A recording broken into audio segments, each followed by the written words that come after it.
Can I just welcome everyone to another webinar about medical research, COVID-19 and the vaccinations.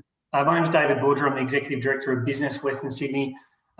We are huge supporters of what is happening, the work that's being undertaken over at the Westmead Institute for Medical Research. They are at the heart of that huge Westmead precinct, and we've been quite involved working with Professor Tony Cunningham and others for a number of years now, trying to support the good work they do. And I guess initially that was because Western Sydney has a jobs deficit and a deficit in knowledge jobs and higher order jobs. And so some of the smartest jobs in our whole region are actually at Westmead, and we see that as very much part of our future. And today, we're doing this on a very interesting day because the Premier has just announced that there's a new health order. We're going in now to our third week of a lockdown, and the restrictions are increasing. And this has got a huge impact on our community, and everyone's interested in this. So we've got, I think, a few hundred people who've joined in today to be part of this. So I'm going to say very little other than thank you, Tony, and the team over at Westmead for the great job you do. We know that of your 5 big research areas, 2 of them are actually right in this area, virus research and immunology. So you are seen as the experts in our region on this, and I know you're working on this every day, and so we're really keen to hear from Tony and Sarah. And to introduce you and to do our welcome and everything is Ivan Power, who is a proud product of Western Sydney, having grown up just down the road in Northmead, and he's had a career working around the world, and he's bringing some of that expertise and passion and energy to support and drive the foundation that's been established to help Westmead Medical Research Institute. So Ivan, I'm going to hand over to you to conduct this webinar. Thank you, David, and thank you to Business Western Sydney for hosting us for yet another session. As David said, my name is Ivan Power. I'm a director of the Westmead Institute for Medical Research, or WIMR, as we call ourselves, and I'm the chair of the foundation out there. I'd like to begin just by acknowledging the traditional custodians of country and their connections to the land on which we gather remotely, and we pay our respect to their elders past and present.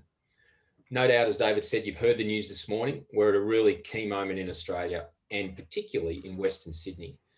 Our objective today is to help you sift through the huge volume of COVID-19 information that's coming your way and that has come your way, especially as it relates to vaccination.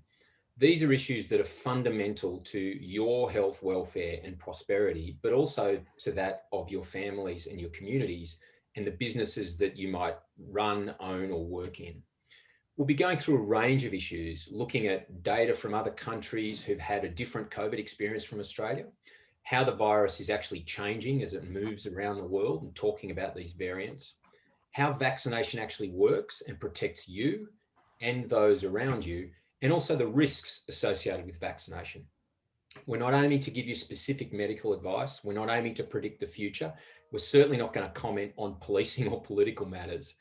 We just want to ensure that you as leaders have a very solid base of information, the opportunity to ask some specific questions from global experts in infectious diseases and COVID, and really importantly, some clear ways of being able to communicate this to other people. We've been doing this in some specific sessions for some quite large employers who found it pretty useful. So those of you who enjoy what we see today and want to find a way to get it into your own workplace, please get in touch. No doubt there's plenty of people on this call who may have already been vaccinated or have got one shot.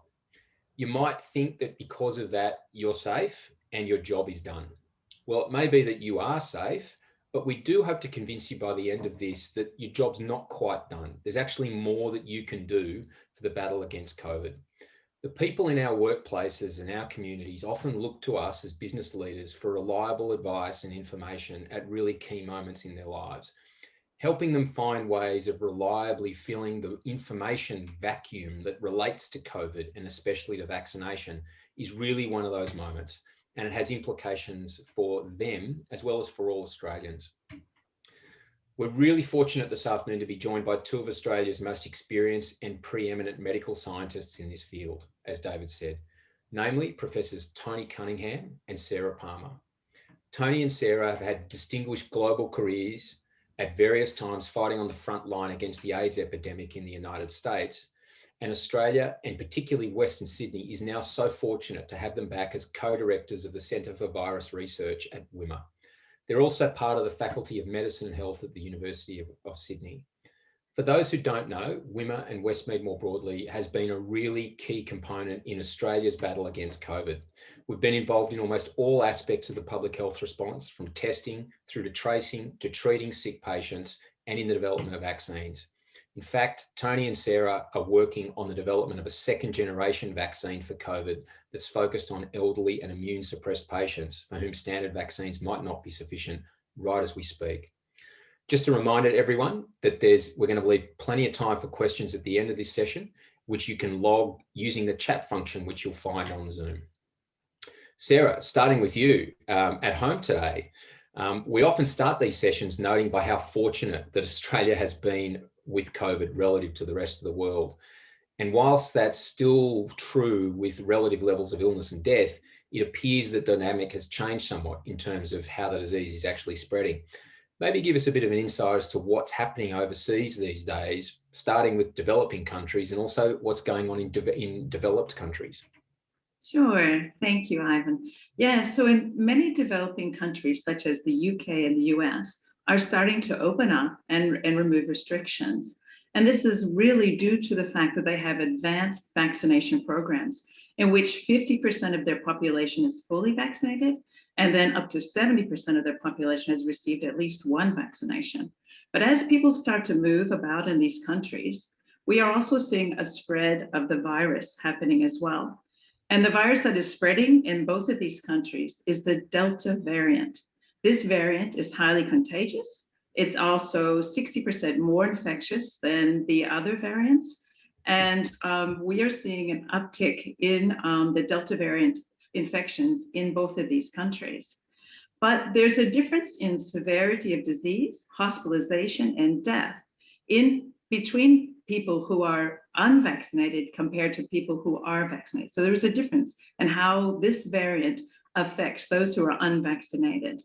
And a recent report by the infectious disease specialist in the United States, Dr. Tony Fauci, he just reported that of the over 99% of deaths that are related to recent COVID infections, all of these deaths have been found in unvaccinated persons.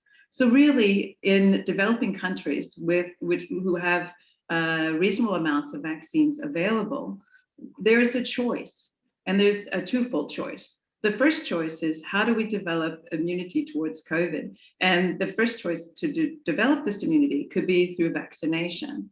The second choice could be through natural infection.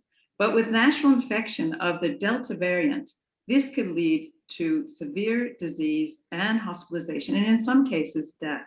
So we do have a choice how we choose to develop immunity towards this virus.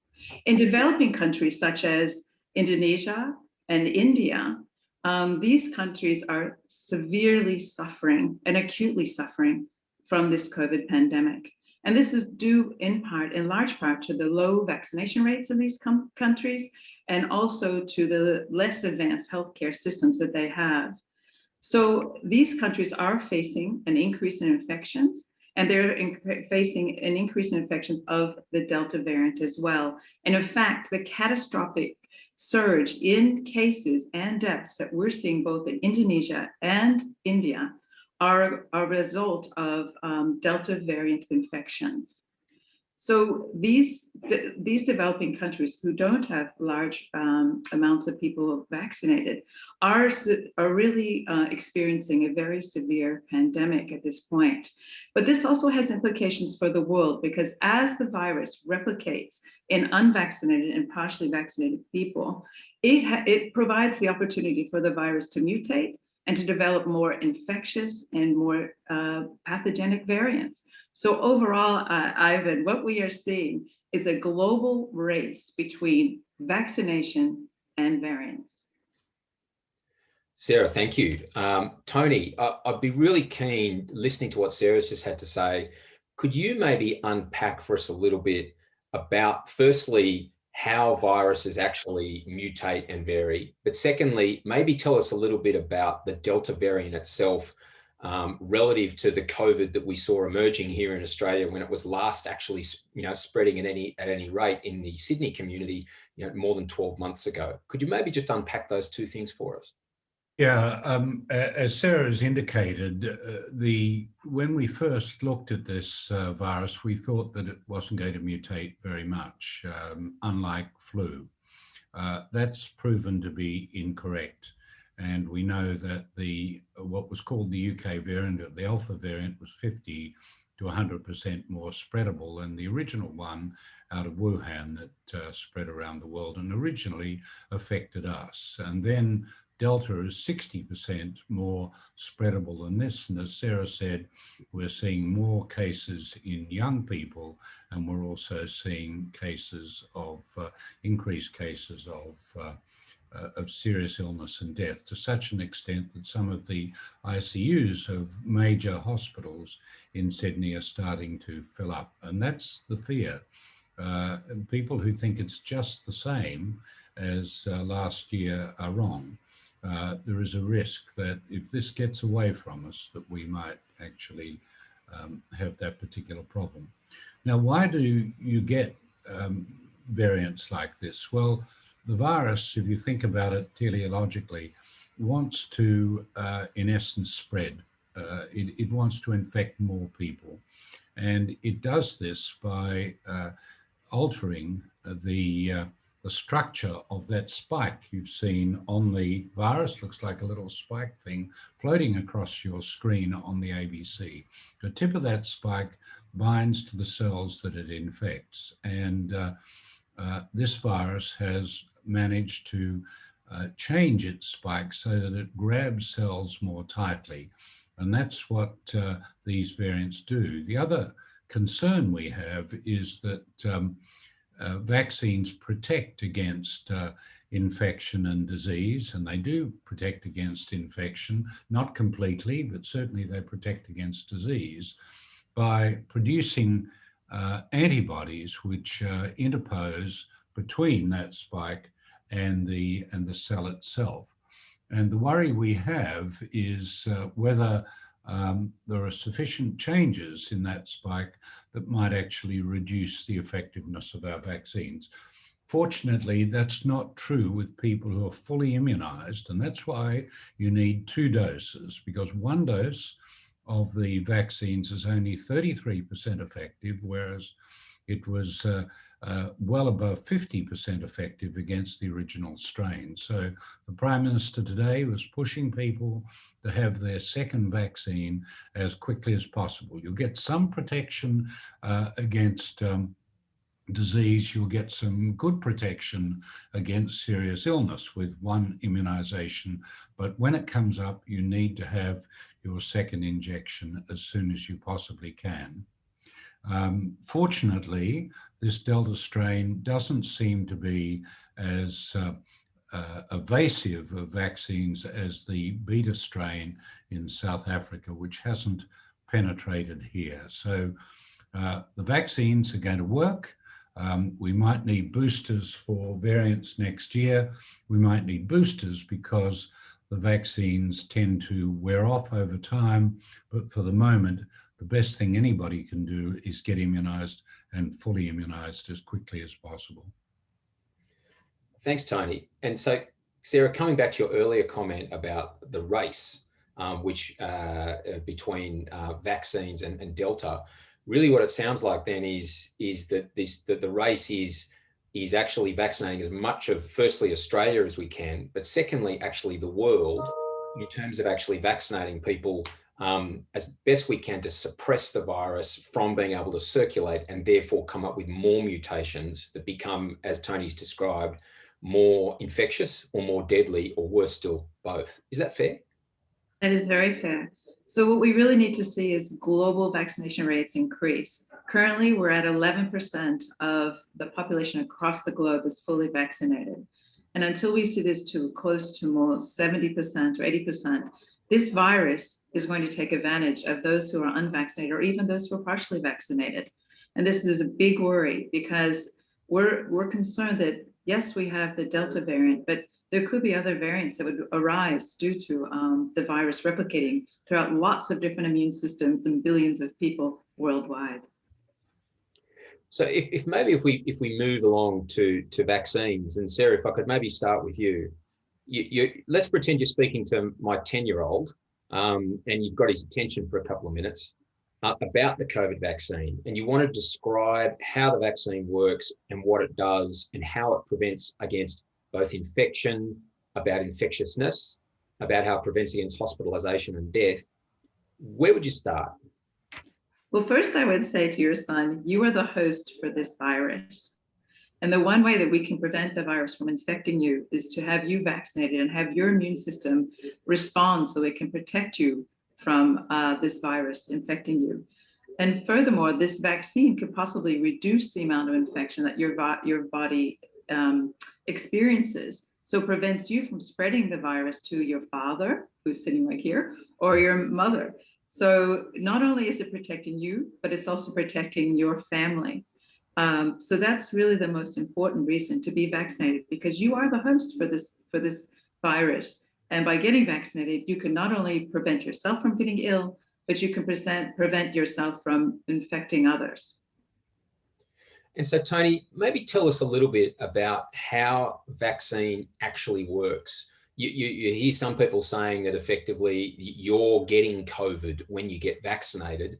And some people even thinking that when you are getting the vaccine, there's a risk that you could potentially get sick or infect other people as a result. Could you just maybe tell us, as someone who develops vaccines, what actually happens when you're being vaccinated and how does that work? Well, I think the people are probably thinking back to vaccines like measles, mumps, rubella, where we essentially defang the viruses. We make them very mild, and we inject live attenuated viruses, and they don't cause disease. This is not happening with COVID, where there is no current licensed live attenuated vaccines. We're taking little bits of the virus, which is the Novavax vaccine, and it's that spike that everybody is focusing on, and combining it with immunostimulants.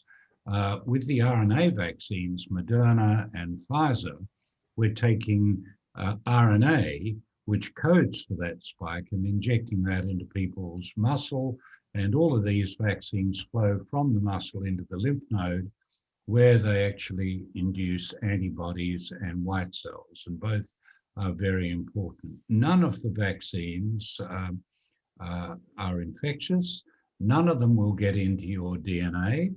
And none of them are likely to produce a COVID-like illness. It just doesn't happen because it's just bits of the virus. It's very much like like the hepatitis B vaccine, which is again just a single protein, or the new shingles vaccine, which is a single protein. We're using RNA to actually code for that, or alternatively, we're putting the gene into another innocuous virus like AstraZeneca, into a common cold virus, and it's not capable of producing a COVID virus or a COVID illness. Thanks, Tony. Sarah, if we think about then, we've heard lots of things about effectiveness of vaccines. Could you maybe just break down what effectiveness means in thinking about that, as I said, in the context of death, of illness in terms of hospitalization, but also in terms of rates of infection and infectiousness, which of course are two different things? Actually, Ivan, I think I'll let Tony answer that. Okay, wonderful. Tony, right to you. Yeah. When there's terminology involved here, and it's sort of vaccine jargon, when we look at the main aim of these vaccines is to prevent disease and death. That is what vaccines do par excellence. They often don't protect completely against infection. So we're all very pleased and delighted that not only does this vaccine prevent against death, that's Pfizer, Moderna, AstraZeneca, the ones that are coming here, Novavax as well, and you're looking at 97 to 100% protection against death. which is spectacular for what we might have expected a year ago. Similarly, against severe disease, well over 95%.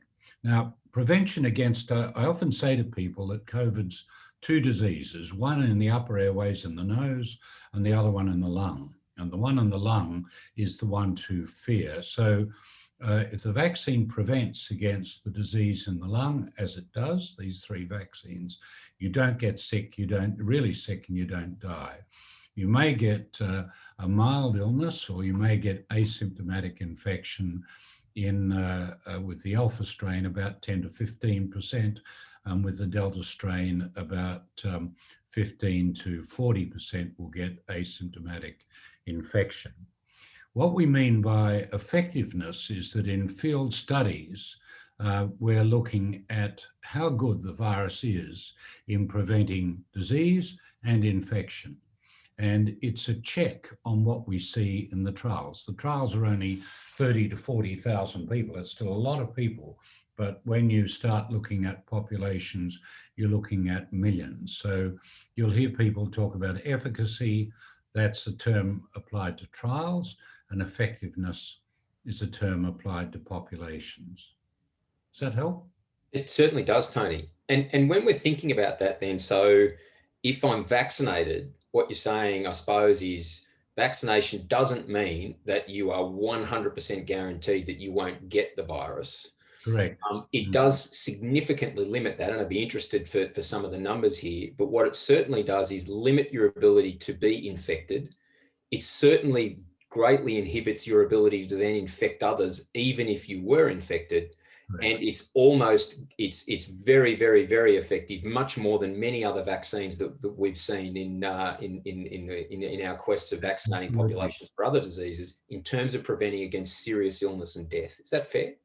Absolutely. You've got this gradation, as you very nicely pointed out. And I'll give you some of the figures. People may not remember them, but they should remember your gradation, and that is almost complete protection against severe disease and death, lesser protection against spread, and lesser protection with the Delta strain. So the figures are these, that when we're dealing with the alpha strain, we are looking at both vaccines, AstraZeneca and Pfizer, somewhere in the 85 to 95% protection against spread. Unfortunately, with the Delta strain, it's not quite as good as that. Pfizer is 88% and AstraZeneca is 60%. So, but you don't get severe disease. That's the key issue that we're talking about here. Delta is more spreadable, but you can imagine if you've got 80% of the population immunized, and you reduce the amount of spread even by 60% with AZ, which will be, about a quarter of the vaccines we have, you're going to stop those viruses circulating, and that will enable us to get back to a relatively normal society with businesses opening and without having these surges and lockdowns.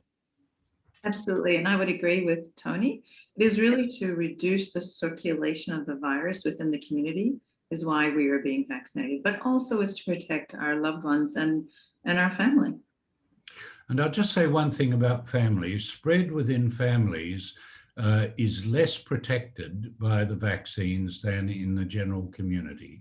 There's still some protection, it's over 50%, but and that's with full immunization, but the intimacy of family connection in the same house is substantial. And that's the reason for these discussions about southwestern Sydney limiting big families from mingling with each other, because you'll have as you may have heard, the Delta strain in one family infects everyone in that family, and you only need to get them to mix with another one, and then you've got another family infected. So that's the reason why we've heard the Premier and the Chief Health Officer try to convince people not to mix families.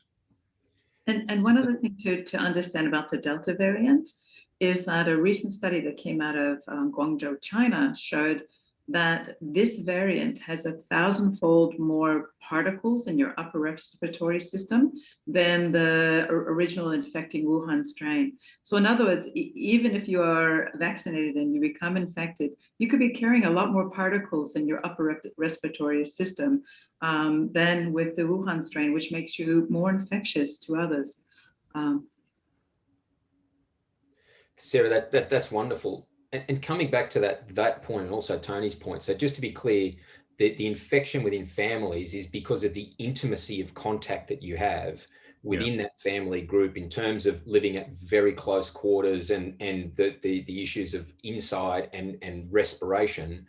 That's the issue with the spread within families. Is that right? That's aerosol spread. Mm-hmm. Yeah. The minute you go inside, it's 30% increase in infection. But with your families, it's even greater because you're much more closer to them. Yeah, right. So you're okay surfing this morning, Ivan? That's right. Moving on now to risks, which I think is really, really important that people are aware of these issues around the risks with vaccines, but in a very balanced and even-handed way. Maybe Sarah, if it's possible to start with you about risks. There's been a huge amount of comment on about what the risks are of vaccination. In some cases, as we've heard, that it changes your DNA, that it gives you bits of the virus, which I think Tony's already dealt with. But maybe just tell us a little bit about how it is people should think about risks and what the risks are that have been associated with the vaccines that we're actually seeing distributed in Australia.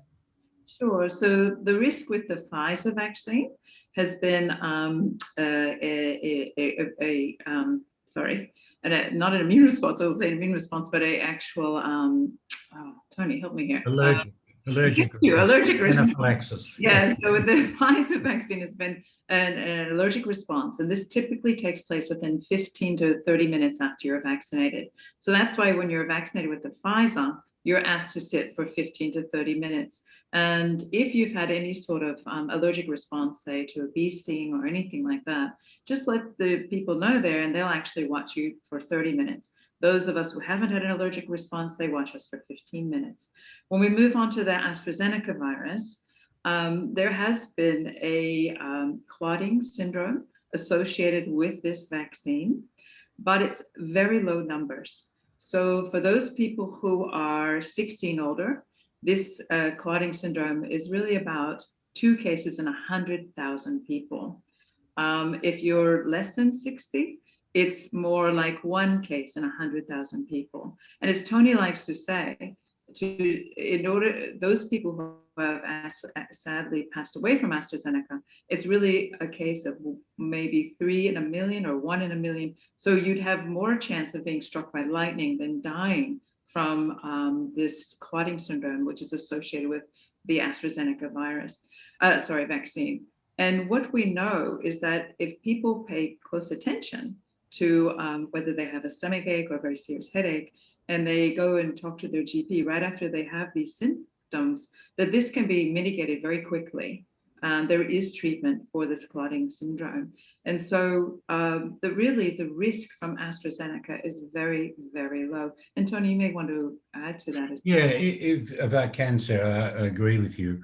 I think that one of the things that's really important is that this is a very special type of clotting syndrome. It's not normal clots. I often get asked by people, oh, I had clots. Clots are very common.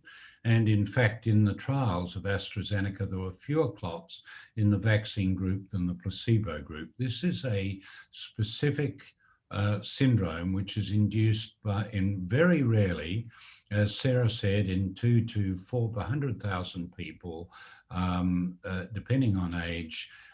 And we now, in the first case, everybody was really scared because it had a 25% mortality rate. That's declined in Australia to under virtually, what have we had? We've had about 2 deaths in about 40.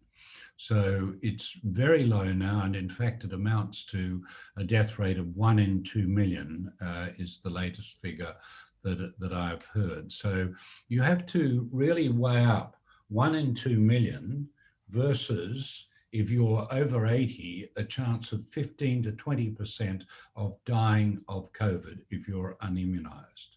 So that's the way that our expert scientists have advised the government, and that is, as you rise above 60, the death rate increases 2 to 3-fold between 60 and 70, 5-fold over 70, and then 20-fold over the age of 80. And if you have transplants, it's 4-fold. So obviously, if we've got AstraZeneca around, then it's critical that we immunize people. And as you've heard, we've got 40 people in hospital and 7 in ICU, and that could be prevented with AstraZeneca. And as the Minister for Health pointed out, in the West Hoxton party, there were 20 people, 6 did not get infected and 14 did and got disease, and the 6 people without infection or disease had been immunized. And that's a local example of some of the things that we've been talking about. And one of the things we should bring up, Ivan, is that with the Delta variant, the incidence of severe disease and death increases. Yeah. So even the numbers that Tony gave were for the original Wuhan strain. And with this Delta variant, it's much more severe. And the case of, and the rate of death, the death rate from this variant is much higher. Seems to be in younger people too, doesn't it, Sarah? Exactly. Yeah, it seems to be affecting younger people severely. And just one thing I think that is important here. So Tony, looking at those numbers that you gave us earlier, the risk of clotting from AstraZeneca being very, very, very low is actually even lower in younger people. The reason why the health advice has been given is not because the risk of clotting is higher, but because the risk of issues with COVID is higher in older people. That's fair. No, well, that's not quite true. The risk of getting the immune clots, and I say these are the antibody-induced clots, is lower in older people, but it's only marginal.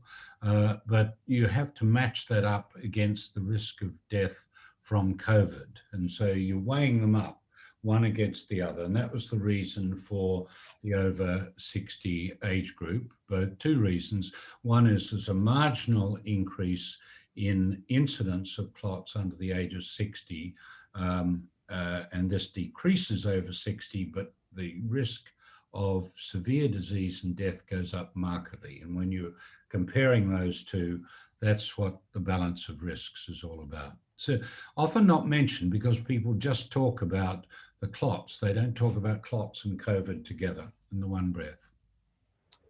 Right. Thank you. Maybe moving on, I'm conscious we need to leave quite a bit of time for questions as well. As you're describing earlier, we heard the Prime Minister talking about a time after COVID or living with COVID. We've now heard that quite a bit in news conferences this week in New South Wales. Tell us a little bit about then, in terms of what it is that would be required in order for us to be seriously contemplating a path out of COVID in terms of vaccination levels and other things, particularly as regards the movement of people in and out of Australia or between states. Well, the estimates that have been made by the Chief Health Officer and other expert epidemiologists are approximate, but the figure that we're aiming at, and certainly we'll need to look at this very carefully to see if this continues to hold up with this spreadable Delta strain, are about 80% of people immunized. And I think that there's a degree of common sense now starting to appear, and that is that people who are fully immunized, fortunately like me, because I'm on a medical campus, can actually have a little more freedom than people who are not in terms of the types of quarantine that they undergo. So 14 days quarantine for people who are fully immunized is probably inappropriate, and home quarantine could be utilized. And you need to give people a bit of an incentive to be immunized as well.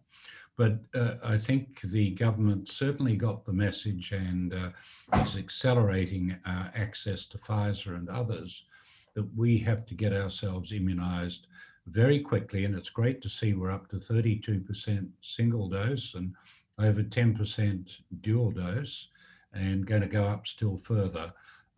But what I see is that we're going to have to play this very carefully until we're much more fully immunised towards the end of the year. I hope that common sense applies in terms of movement around Australia, particularly for people who are fully immunised, and these digital vaccine passports come in. That makes a lot of sense to me. Coming in from overseas, you have to be sure that people are immunised with the right vaccines. There are some vaccines, which I won't mention, that are not as effective as the ones that we're using. And of course, there's always scope for people presenting themselves as being immunised when they're not. So this will have to be very carefully screened. Greece is doing this. They are asking for people to be immunised and tested when they come into the country, because their economy is under such pressure. Yeah, I would agree with Tony that really what we're looking towards is 80% vaccination rate. But not only in Australia, we need this vaccination rate globally in order to really combat this pandemic.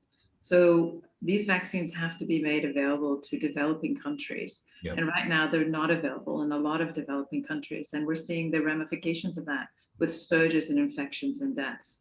So we really need not only Australia vaccinated, not only Europe and the United States, but also developing countries as well. I often say, if I was in Indonesia, I'd be itching to get my hands on AstraZeneca, and it's good to see that 1 million doses are going to be shipped there from Australia in the near future. And that's probably what CSL will keep doing, keep making AstraZeneca and hopefully supplying the Asia Pacific. And just picking up on a point you were both talking about there, it seems that in many other countries and in some regions of the world, like within the EU, that there is now kind of, a two-speed communities of people as regards the movement of people between countries, that it is, if you are vaccinated, it means that you have significantly greater ability to move between some of these regions and between some of these countries. Is that right? Make a comment about that, I think that it might have been Fauci, maybe Sarah can correct me here, but the comment being made that if I went into low vaccinated areas, and the USA is certainly a two-speed economy as far as vaccines are concerned. There are states that are poorly vaccinated in the south, and his comment was I'd be still wearing a mask and carefully socially distancing if I went into those areas.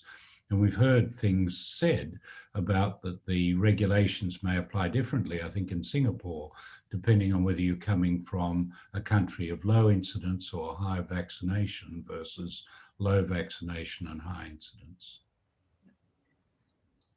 And Sarah, it comes back to something that you mentioned at the beginning of our session here, which is really around, given the mutations, the movement of people around the world, we've been so fortunate here in Australia that, we've kind of hidden on our island nation here from the effects of COVID for nearly 12 months relative to many parts of the rest of the world. But given what's going on in the rest of the world and the way that the virus is circulating, unless we never open our borders, it's likely, as you said, that people are going to have to acquire immunity at some point in some way. And I think you outlined that it is this race between acquiring the immunity with vaccination, between acquiring the immunity in some other way. Is that fair? That's fair, yeah. So we really have two choices. The choice is whether we acquire immunity from vaccination or acquire immunity from infection. And frankly, in my mind, I think the second, acquiring the immunity from infection, is not really the best way to go, especially as we know there's long COVID. And this is something that we haven't touched upon, but a lot of people who are infected with COVID-19 experience what they call long COVID.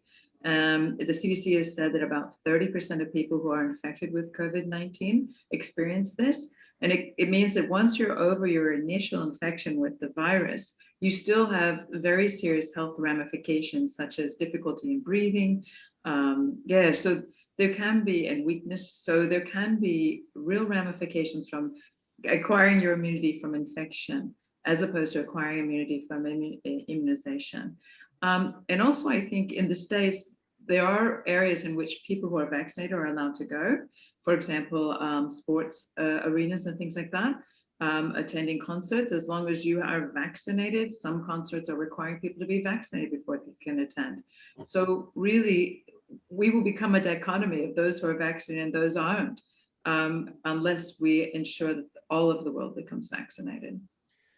And just picking up on that, Sarah, vaccination, with your comments to long COVID, vaccination, because vaccination helps you deal with, firstly, infection, but secondly, actually with hospitalization issues with that, vaccination makes long COVID obviously significantly less likely, as well as other issues associated with COVID.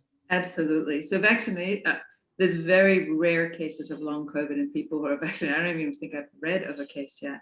But as those who have been infected with COVID-19, 30% of them experience some sort of long COVID. So yes, vaccination prevents that as well. Cool. Now, I'm conscious of time. We've got a huge audience on here today. There's quite a lot of questions. I've tried to deal with quite a few of them as we're going along. But Tony and Sarah, if I could maybe give you a couple of rapid fire questions, if I could, so we can go through this. I think it's really important that we get the opportunity to answer some of the questions that have come directly from people. Quick one from Warwick, which is around the 80% vaccination rate that we think is required to get this herd immunity. Does that include under 18s in that number? Not at this stage, no.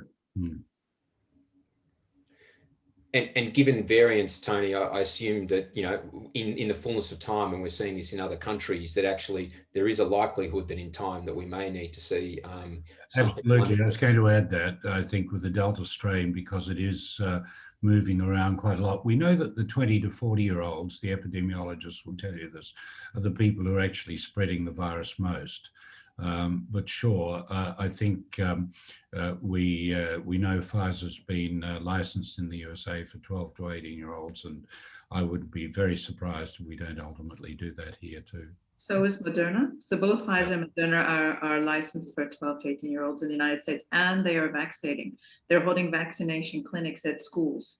So they are vaccinating younger people in the United States. Okay.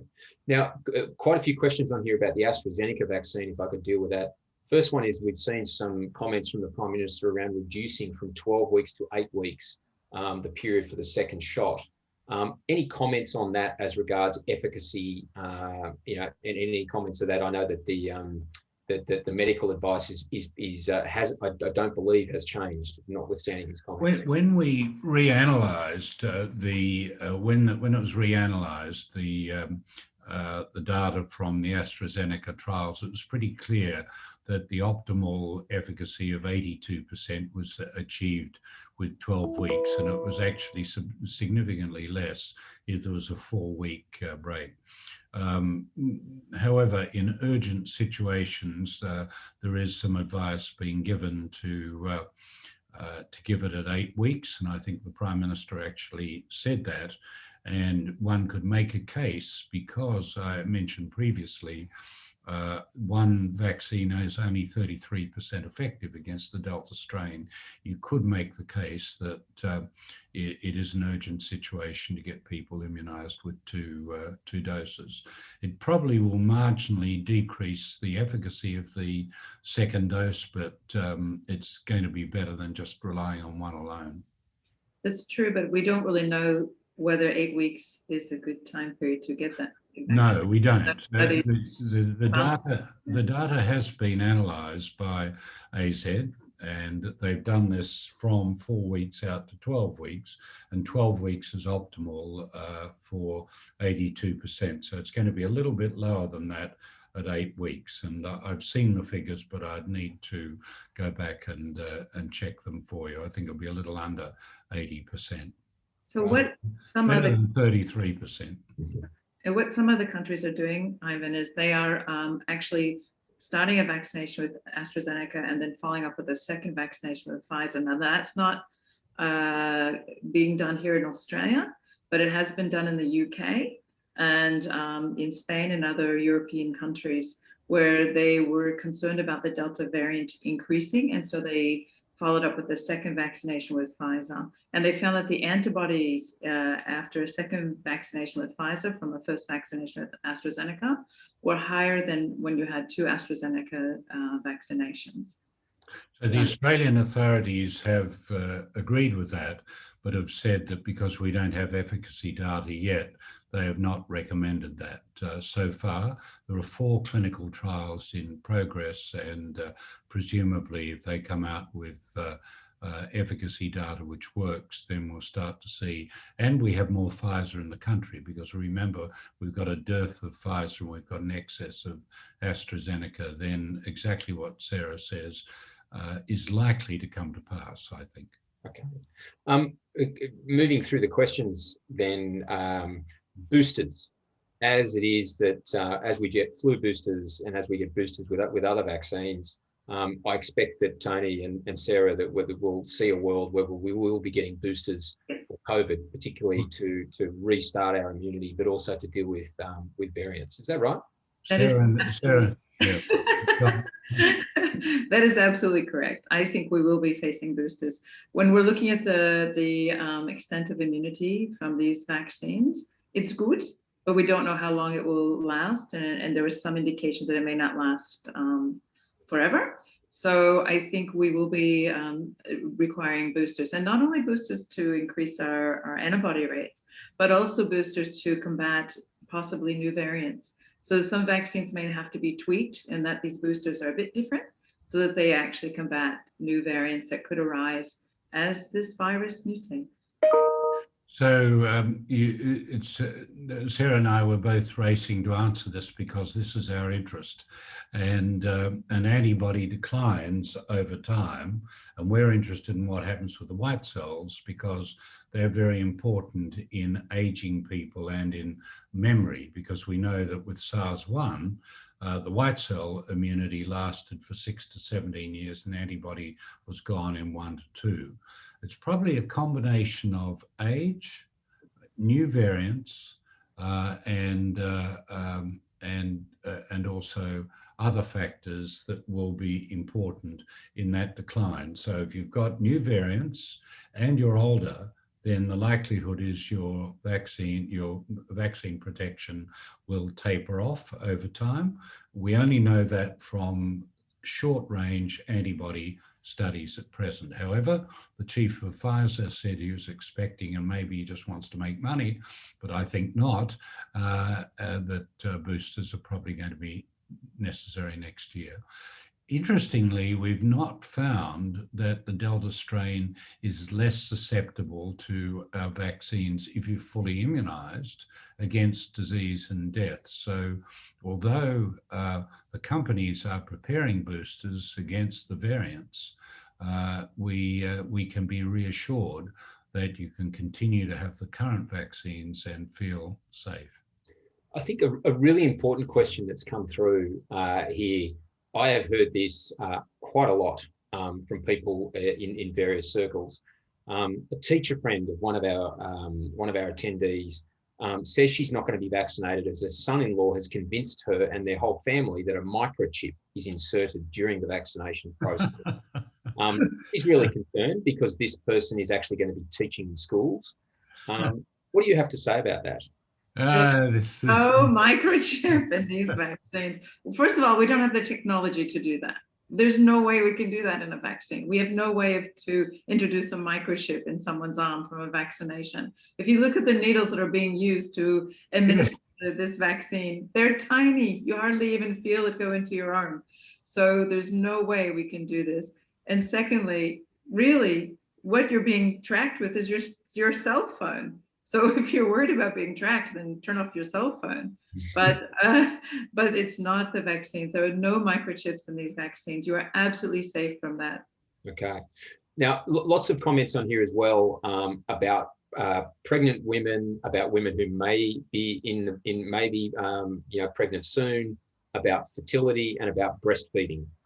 Sarah, any comments on that in terms of vaccination for people in that particular category? Sure. So what we have seen is that in pregnant women, that COVID-19 is a much more severe disease. So if you are pregnant, you should get vaccinated. And if you're planning to get pregnant, you should be vaccinated. There's been shown no effect to the fetuses by these vaccinations. So it's really to protect yourself and your fetus, it would be best to be vaccinated. As far as, what was the other question? I'm sorry. Fertility, and there's no evidence for it. These vaccines do not affect fertility in any way. No, there's no way they really can. So they're just a small fragment of the virus, and it's educating your immune system to fight the virus, and it does not interfere with your fertility in any way.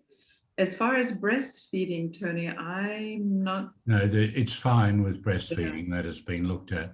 I think it's worthwhile emphasizing to people that when you get your intramuscular injection, the vaccine drains into the local lymph nodes, under the arm, and it doesn't go any further than that, and it doesn't really survive beyond a few days. And that's why you do get those side effects in the first few days. Then you produce your antibodies and your white cells, and the concern might be that, like AstraZeneca and the immune-induced clotting, that maybe those antibodies might affect something else. And that's something that our regulators are looking very closely at all around the world. And as Sarah said, there's no effect on fertility, there's no effect on breastfeeding, unfortunately, because it is so nasty in women who are pregnant. It seems to be safe so far in that. That's and the recommendation is, again, balance of risks. It's a very nasty disease in pregnancy, not quite as nasty as if you're over 80, Ivan, but still. No, it's very serious if you're pregnant. And it's really important to be vaccinated to protect yourself and your fetus.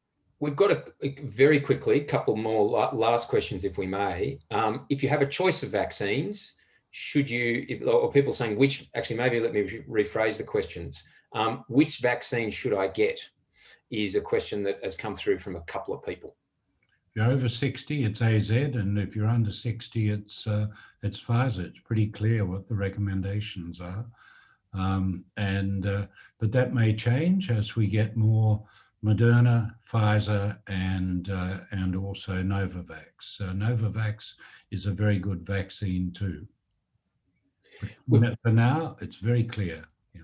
We've got a question here from someone about myocarditis. That there's been some reports of some issues around that occurring as a side effect of the Pfizer vaccine in men. As someone who's prone to pericarditis, is this something that this person should be concerned about? It's mild and it occurs in young males, and it's reversible, but it's still being more clearly defined. And I think I'm not quite sure what type of pericarditis the person concerned has, but they should really talk to their cardiologist about this. Yeah. Okay. Given this is a business audience as well, we've got quite a few questions on here about why Australia can't produce the mRNA vaccines as opposed to CSL being able to produce the AZ vaccine. Any thought on that? Yeah. I've been heavily involved in that with the state, so I will comment, and that is that we would need to get Moderna or Pfizer here. Pfizer went to Singapore. Moderna might be coming here, probably will be, because it's taken 10 years of research to produce the little fatty envelope that we put the RNA vaccine into. And that only recently there is some capacity to import some of that material, but it's going to take us a couple of years. There's a guy named Colin Putin at Monash who's working on that, and I think you'll see RNA vaccines here, but as we discussed with the state yesterday, RNA vaccines are not the only vaccines of the future. We need to diversify and diversify beyond just producing flu vaccines as we've done through CSL in the future. And the government's getting that advice from a number of us at present, believe me. And I would just say currently we don't have the technology here in Australia to make mRNA vaccines, but we will be developing that. Yeah, Colin Putin is furthest advanced in this, but we need to do more than RNA. We need to be able to produce protein vaccines. We need to produce the immunostimulants. We need a much broader research approach to vaccines, and we're approaching the Commonwealth Government for funding to do exactly that. Thank you both. Maybe ending our comment here on just before we pass back to David, I think it's always nice to end it on an optimistic note. And I think one thing that's resonated certainly with me as being close to what's going on in this through my involvement at Westmead is that that whilst there's been an incredible amount of issues in relation to COVID globally, that the way that science has actually tackled this problem and the way that we as communities have actually dealt with this problem is really extraordinary. And particularly, I heard Peter Thiel, who many people on this webinar would know is a very esteemed investor in venture capital in the United States, describing that 2020 was actually the first year of the 21st century in terms of many of these technologies that we have been contemplating or thinking about actually now being used at great levels throughout society, and us really embracing these technologies in terms of the way we live and also the way that we actually defend ourselves against some of the risks in our communities. Tony and Sarah, as people who've been involved in these things for many years, how do you feel about some of the progress that we've made over the past 12 to 18 months in some of these areas when you're looking forward into the future and looking then at other people who are looking at getting into science and technology? Well, I would say it's a very exciting time to get into science and technology, because a lot of the new science, like mRNA science, has been around for a long time, but now we're actually putting it to practice and it's actually saving lives. So it's a really, sadly, due to this pandemic, it's an exciting time to really learn new technologies and to put them to practice and to see how well the technologies that we've been proposing that may work do work.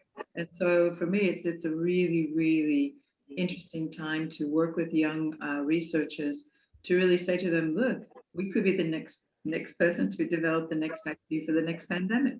So I think this is really an exciting time to be in science, but not because of, I mean, for me, it's also been a very tough time to watch the suffering from this disease, but to see that science can actually mitigate this disease has been a really positive.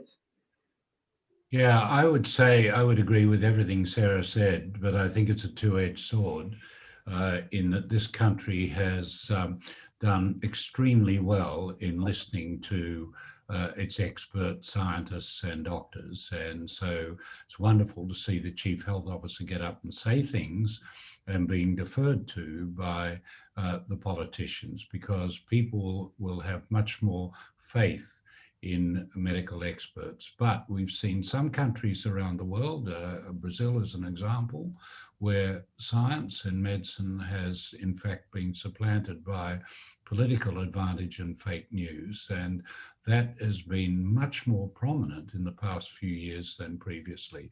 So I think there's a real risk here in non-scientific approaches, and we saw that in the USA as well, and we've seen Tony Fauci pilloried by certain political areas. That is a real worry.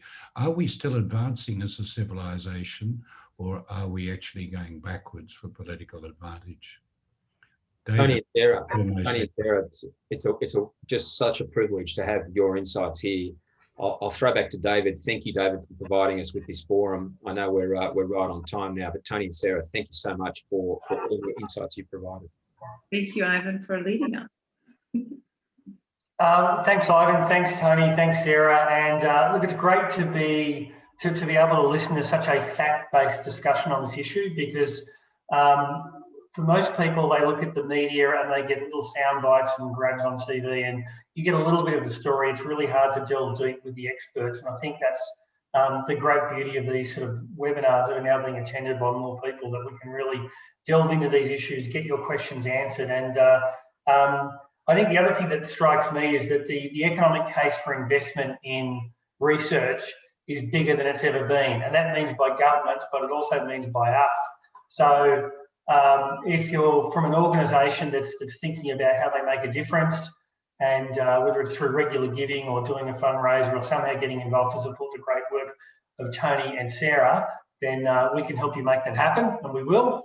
And I also think, Ivan, these forums are great to actually, I love Sarah's point about how do you actually respond to the irrational person? And some of us think, well, don't respond at all, just don't get involved. I think we should respond and respond with facts. And Sarah's given us a few of them today. So I'm going to use that next time I hear someone at my local cafe tell me that they're not getting it and these are the reasons why.